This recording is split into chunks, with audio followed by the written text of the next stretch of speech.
Hello, lovers of sweets and culture. I'm Alejandra Rodriguez, and this is Sweet Culture, where we talk about the origin and meaning of foods from all around the world. Today's topic is bread of the dead. Do you know that in Mexico there's a particular bread called bread of the dead? We already discovered together a little bit of the origin of the most famous variation of this bread with sugar and orange blossom in my previous video. However, there are so many variations of this bread in the country with different flavors and even curious feelings. But in this video, I would like to show you 3 incredible delicious variations that connect deeply with our Mexican culture. Let's get started once and for all with our delicious trip to Colonia Condesa in Mexico City at 2 iconic bakeries, Rosetta and Cardín. Get ready for a feast of flavors and culture. Our first stop is Rosetta, and I will pause so we can admire this beautiful transition with its decoration of Day of the Dead. Now, here we find a fascinating variation of bread of the dead. In addition to the traditional one, look at this.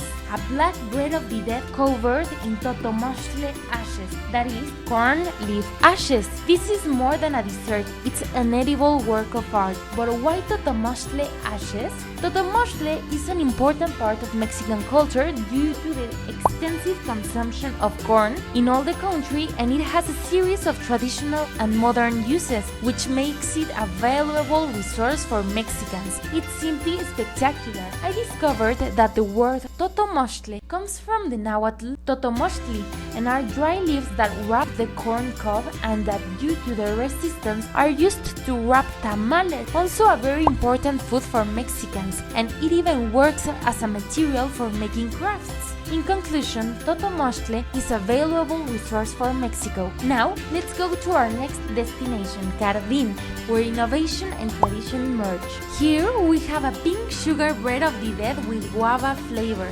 Did you know that guava is a beloved fruit in Mexico since ancient times? Guava is a fruit rich in history and flavor. I discovered that it is native to Central and South America, and the word guava comes from a word in the Arawak language, guayaba, which means fruit. Guava has been cultivated for 200 years in this continent, and the Aztecs called it sand plum.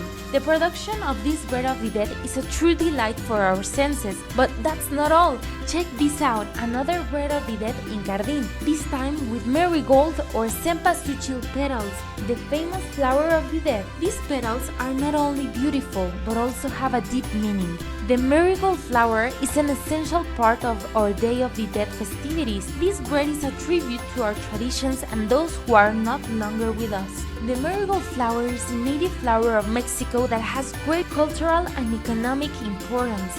Its name comes from the Nahuatl cempasuchil, which means 20 flowers or several flowers. It is one of the most representative flowers of the Day of the Dead, a traditional Mexican celebration in which the deceased are honored. It's estimated that in Mexico there are 35 species of the flower. The marigold flower is used in typical Day of the Dead offerings.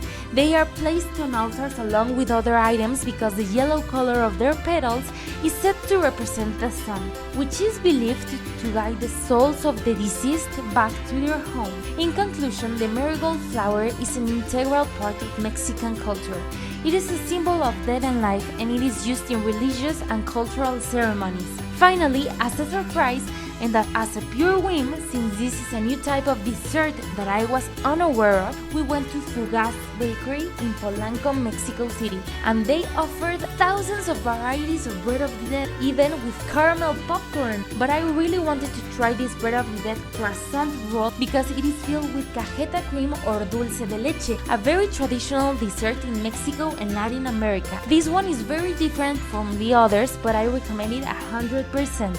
So, what do I tell you, my friends? These bakeries are true treasures of Mexican gastronomy. I invite you to visit and try these delicacies for yourselves. Let's contribute together to keep Mexico's culture and economy alive. Also, share with me if you know more bakeries that sell curious variations of bread of the dead for the next year. If you like this video, don't forget to like it, share it, and subscribe to Sweet Culture for more culinary and cultural adventures. See you at the next bite of knowledge and flavor.